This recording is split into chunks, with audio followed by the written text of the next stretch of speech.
లో మాట్లాడితే జనం అంట ఆ స్టైల్కి నచ్చి అధికారం కట్టబెట్టారు. ఇవాళ విజయ్ గారు గెలవడానికి కారణం జగన్మోహన్ రెడ్డి స్టైలు, జగన్మోహన్ రెడ్డి మాట్లాడే విధానం అని చెప్పేసి అని మా రోజా చెప్పుకోతుందండి.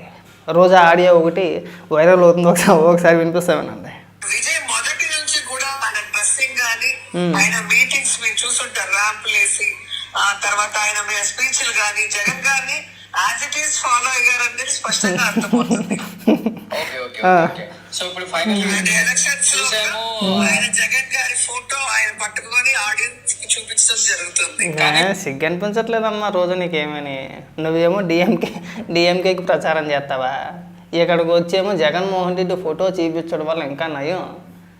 జగన్మోహన్ రెడ్డి పిలిపించాడు విజయ్ గారికి ఓట్లు వేయమని చెప్పేసి అని ఆ మాటలు విని తమిళనాడు ప్రజలందరూ కూడా జగన్మోహన్ రెడ్డికి అంటే జగన్మోహన్ రెడ్డి చెప్పిన మూలాన్ని విజయ్ గారికి ఓటేశారని చెప్పుకురారా. సిగ్గు అనిపించట్లేదండి. ఆ తెలసొక్క క్రీమ్ కలర్ ప్యాంట్ నా చిన్నప్పటి నుంచి నేను వేస్తున్నాను, నేను వాడతాను, నేను వేస్తాను. ఇంకా సొక్కవు ఆ ప్యాంటు జగన్మోహన్ రెడ్డికి అయితే రాసిచ్చేయలేదు. దానికి పేటెంట్ రైట్స్ ఏమి జగన్మోహన్ రెడ్డి కాదండి, లక్ష మంది వేస్తారు అట్లని. ఇంకెవరు వేయకూడదా? ఆ తెలసొక్కవో క్రీమ్ కలర్ ప్యాంట్ ఇంకెవరు వేయకూడదు. ఎవరైనా అయితే జగన్మోహన్ రెడ్డిని ఫాలో అయినట్టేనా? ఇది ఎక్కడ దరిద్రం మాకు అర్థం కావట్లేదండి. ఇంకా బాగుంది, రాజకీయ సభలు అన్న తర్వాత అలాగే ఉంటాయి. లేదంటే మీరేమైనా వెళ్ళి వేసారా? ఇది ఎక్కడ దిక్కుమాల దగ్గర మాకు అర్థం కావట్లేదు. అలా కాదు నువ్వు చెప్పాల్సింది. మీరు క్రెడిట్ తీసుకోవాలనుకుంటే ఈ విజయ్ గారి విజయంలో మీరు క్రెడిట్ తీసుకోవాలనుకుంటే ఎలా తీసుకోవాలంటే, నేను నా నోటితో అంటే రోజా నువ్వు నేను డిఎంకేకి సపోర్ట్ చేసి స్టాలిన్ గారిని గెలిపించండి అని ప్రచారం చేసేని కాబట్టి నేను ఏదన్నా అంటే దానికి వ్యతిరేకంగా జరుగుద్ది కాబట్టి అందుమూలంగా విజయ్ గారు గెలిచారు. ఆ క్రెడిట్ మొత్తం కూడా మాకు ఇవ్వాలి, ముఖ్యంగా నాకు మా అధినాయకుడు జగన్మోహన్ రెడ్డికి ఇవ్వాలని చెప్పేసి అని అలా అడిగితే బాగుంటుంది. అంతేగాని జగన్మోహన్ రెడ్డి స్టైల్ ఫాలో అయ్యారండి, జగన్మోహన్ రెడ్డి బట్టలు వేసుకున్నారండి, జగన్మోహన్ రెడ్డి విధంగా మాట్లాడేసేయండి, ఇలాంటి పిచ్చి పిచ్చి మాటలు మాట్లాడమాకండి. సిగ్గేస్తుంది మాకు. ఇవే మాటలు మీరు తమిళనాడులో మాట్లాడితే చెప్పులతో కొట్టేస్తారు వాళ్ళ కార్యకర్తలు. టీవీకే పార్టీ కార్యకర్తలు మిమ్మల్ని చెప్పులతో కొడతారు ఇదే విధంగా తమిళనాడులో మాట్లాడితే. ఒకసారి వెళ్ళి చూడు, అందరూ ఆశ్చర్యపోతున్నారు. తమిళనాడులో అందరూ ఆశ్చర్యపోతున్నారు. పట్టి పెట్టిన 6 నెలల్లో ఇంచుమించు 6 నెలలు 7 నెలలు అవుతుంది అనుకుంటా అధికారంలోకి రావడం అనేది గ్రేట్. చాలా బాగా వచ్చాడని చెప్పేసి చాలా సంబరపడుతుంటే ఇక్కడ ఏదో ఊర్లో పెళ్ళికి కుక్కలాడ ఊళ్ళాగా తమిళనాడులో విజయ్ గారికి వెళ్తే వీళ్ళ సంకలు గుద్దేసుకోవడం అంటే మాకు అర్థం కావట్లే. ఇక్కడ ఇంకా విచిత్రమైన లాజిక్ కొట్టి చెప్తాను మీకు. జగన్ బట్టలు వేసుకుంటే అంటే జగన్మోహన్ రెడ్డి లాగా బట్టలు వేసుకుంటే గెలిచేసాడనో, లేదంటే ఆ విధంగా మాట్లాడితే గెలిచేసాడు అని చెప్పుకొచ్చి మీరెందుకు గెలవలేకపోయారంటే ఇది ఎక్కడ లాజిక్? మీకే ఇష్ట 11 వచ్చినాయి. లింగ్ మనకు వచ్చిన సీట్లు ఏంటంటే 11. మనం వేరే రాష్ట్రాల్లో వేరే వాళ్ళు మనం గెలిపించే అంత ఇది మనకుందా? కనీసం చెప్తే నమ్మేటట్టు ఉండాలి, నవ్వేటట్టు కాదండి. ఇప్పుడు మీ స్టైల్ ఫాలో అయ్యి మీకే 11 వచ్చినాయి కదా, ప్రతిపక్ష హోదా కూడా మనకు రాలా. మనం ఇక్కడ పెద్ద పెద్ద మురమాటలు మాట్లాడాలి. మన వల్ల దేశ రాజకీయాలని మనం ఏదైనా నడుతున్నాయి. ఇక తమిళనాడులో కూడా ఉండాలి, మనకి ఇంగిత జ్ఞానం ఉండాలండి. అన్నిట్లోనూ మనం క్రెడిట్ తీసుకునే ప్రయత్నాలు మనం చేయకూడదు. జగన్మోహన్ రెడ్డి ఫోటో ఎత్తి చూపించేసాడండి, అయ్యబాబే అవును మరి 16 నెలలు జైల్లో చెప్పకూడదు తిన్నాడు, ఇక ఇలా రాజకీయాలు నేను చేయనని చెప్పేసి చూపించుంటాడు, అందుకు ఓట్లేసి ఉంటారు. లేదంటే మనకి దిక్కులేదు. ఇక్కడ మన ఆంధ్రప్రదేశ్లో మీరు గతంలో 2019 ఎన్నికల్లో 151 స్థానాలు గెలిచిన మీరు 2024 ఎన్నికల్లో ఆ స్టైల్కి, ఆ మాట్లాడే విధానానికి, జగన్మోహన్ రెడ్డి ట్రెండ్కి ఎన్ని మిగిలినాయండి? 140 ఎగిరిపోయినాయి, మిగిలినవి 11. ఎందుకలా? మన స్టైల్ మనకి ఇక్కడ ఏడలేదు, మనకి తమిళనాడులో గెలిపించేసింది. సిగ్గుండాలి మనకి. జగన్మోహన్ రెడ్డి పేరు కూడా అంత మాత్రంగా తెలుసు తమిళనాడులో. ఇరగబడిపోయి మీరే సంకలు గుర్తేసుకోమాకండి, అంత పెద్ద పేరేమీ లేదు ఇక్కడ. ఇక్కడికి వచ్చి మన పెద్ద పెద్ద ఉపన్యాసాలు, పెద్ద పెద్ద ముదర మాటలు, ఫోన్లో మాట్లాడాడు, ఆడియోలు రిలీజ్ చేసాడు. అయ్యి బాబు జగన్మోహన్ రెడ్డి గుణముక్కలు వేసుకున్నాడంటే ఈ పత్యాపరం మాటలు వద్దండి. చాలా చిరాగ్గా చాలా ఇబ్బెట్టుగా ఉంది. ఇక్కడ మనం గెలిచి అదే ట్రెండ్ ఆయన ఫాలో అయ్యాడని చెప్తే బాగుండేది. మనకు వచ్చిన 11 స్థానాలకి మీరు మాట్లాడే పెద్ద పెద్ద ముద్ర మాటలకి ఏమైనా సంబంధం ఉన్నట్టుండే లేదు. మనం ఎక్కడ అడుగు పెడితే అక్కడ నాశను, ఎవరి మీద చెయ్యెత్తే నాశను. అంతకుముందు అలాగే ఈ ఈ వన్డే వరల్డ్ కప్ ముందు అనుకుంటా టీమిండియా గెలవాలని చెప్పేసి అని అంది, పాయే. తర్వాత ఎన్నికల్లో టీఆర్ఎస్ గెలవాలంది, పాయే. ఇప్పుడు ఇక్కడికి వెళ్ళింది డిఎంకే గెలవాలి, స్టాలిన్ గారికి ఓటేసి గెలిపిండని చెప్పేసి అని మాట్లాడావు, పోయింది.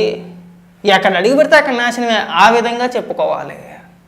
నేను ఏమన్నా కానీ వ్యతిరేకంగా జరుగుద్ది. నేను స్టాలిన్ గారిని గెలిపించమన్నాను, దానికి వ్యతిరేకంగా విజయ్ గారిని గెలిపించారు కాబట్టి ఆ క్రెడిట్ అంతా కూడా మాకు ఇవ్వాలని చెప్పుకుంటే బాగుండేది. ఈ యాసాలు మానేయండి.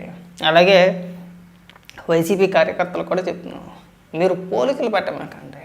మీరు పవన్ కళ్యాణ్ గారిని ఉద్దేశించి ఆయన పార్టీ పెట్టాడనో, లేదంటే విజయ్ గారిని ఉద్దేశించి పవన్ కళ్యాణ్ గారిని ఉద్దేశించి మీరు ఎలాంటి పిచ్చి పిచ్చి కామెంట్లు కంపేర్ చేస్తూ మాట్లాడమాకండి. తమిళనాడు రాజకీయాలు ఎంతైనా వేరు, మన రాజకీయాలు వేరు. మన అన్నిటిలోని గోకేసుకుంటే అన్నిటిలోని కూడా పోల్చి మాట్లాడితే ఇప్పుడు తమిళనాడు రాజకీయాల్లో మన రాష్ట్రంలో ఉన్న జగన్మోహన్ రెడ్డి లాగా ఎవరిపైనా కూడా అవినీతి అక్రమ కేసులు ఎవరిపైనా లేవండి. ఒకవేళ అధికారంలోకి వచ్చిన తర్వాత ఏ నాయకుడు కూడా జగన్మోహన్ రెడ్డి పరిపాలించినట్టు దిక్కుమాల పరిపాలన చేయలేదండి. మీరు కంపేర్ చేయొద్దండి. జగన్మోహన్ రెడ్డి లాంటి వ్యక్తి ఒకవేళ ఇతర రాష్ట్రాల్లో ఉంటే అక్కడ కూడా ఖచ్చితంగా అలాంటి వ్యక్తి అధికారంలో కాదు కదా, కనీసం రాజకీయాల్లో కూడా ఉండకూడదని చెప్పేసి ఖచ్చితంగా కూటమి కట్టి పొత్తు పెట్టుకొని పోటీలు చేస్తారండి. చేయకుండా ఉండరు. మీరు ఈ పనికి మన లాజిక్లు తగ్గించుకుంటే బాగుంటుంది. మీరు 5 ఏళ్ళు అది పరిపాలించారు కదా, మీరు ఎంత అధ్వానంగా పరిపాలించి ఉంటే మీకు 11 స్థానాలను మీకు కుదించి కూర్చోబెట్టేస్తారు. ఒకసారి ఆలోచించండి. ఇప్పుడు స్టాలిన్ గారికి ఒక 60 ఏళ్ళు వచ్చినట్టున్నాయి. కనీసం ప్రతిపక్ష హోదా ఆయనకు వచ్చింది, మనకి ఎందుకు రాలేదండి? సేమ్ తమిళనాడులో కూడా మీరు పాటించిన ఇది ప్రభుత్వం మద్యం దుకాణాలు ఏవైతే ఉన్నాయో సేమ్ అవే ఇక్కడ కూడా అంతే. తమిళనాడులో కూడా ప్రభుత్వ మద్యం దుకాణాలే కానీ డిజిటల్ పేమెంట్లు ఉంటాయి. మనకి ఎందుకు పెట్టలేదండి? మీ దోపిడీ అంటే జగన్మోహన్ రెడ్డి లాంటి వ్యక్తులు చేసే దోపిడీని చూసి పవన్ కళ్యాణ్ అనే వ్యక్తి సింగిల్గా పోటీ చేయలేదు. ఈ వ్యక్తి అధికారంలో ఉంటే మన రాష్ట్రం ఇంకొక 20 ఏళ్ళు 25 ఏళ్ళు వెనక్కి వెళ్తుంది. మన రాష్ట్రంలో చదువుకున్న యువతకు ఉద్యోగాలు ఉండవు. రాష్ట్రం మొత్తం కల్తీ మద్యం అమ్మేసి ప్రజలందరూ ఆరోగ్యాలతో చెలగాట వాడేస్తున్నాడు, ప్రజల ప్రాణాలతో చెలగాట వాడుతున్నాడు. ఇలాంటి వ్యక్తి అధికారంలో ఉండకూడదు. ఏదైనా సరే ఖచ్చితంగా అధికారం నింపాలి, ఆ మదం తగ్గించాలనే ఉద్దేశంతో పొత్తు పెట్టుకున్నాడు. Simple logic. ఇందులో మీరేం గొడవలు పెంచుకుని రెచ్చగొట్టే వ్యాఖ్యలు చేసేసి మనం ప్రొవోక్ చేస్తానో లేదంటే ఇంకో రకంగానో ఏదో జనసేన కార్యకర్తలు రెచ్చగొడదామనో ఈ పిచ్చి పిచ్చి డ్రామాలు పక్కన పెడితే మంచిది.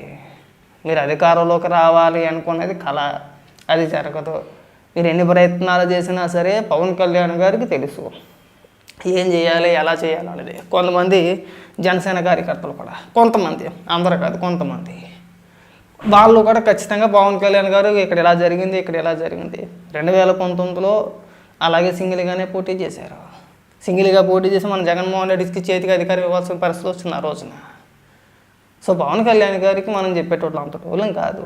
ఆయనకు తెలుసు ఎప్పుడు ఏం చేయాలనేది ఖచ్చితంగా తెలుసు. రాజకీయ పార్టీ పెట్టేది ఖచ్చితంగా ఏదో ఒక రోజున తాను ముఖ్యమంత్రి అవ్వాలనే ఆశతో ఖచ్చితంగా రాజకీయ పార్టీలు అందుకే పెడతారండి. ఊరికే వేరే పార్టీకో ఇంకో పార్టీకో అధికారంలో రావాలని చెప్పేసి ఎవరో పెట్టరు.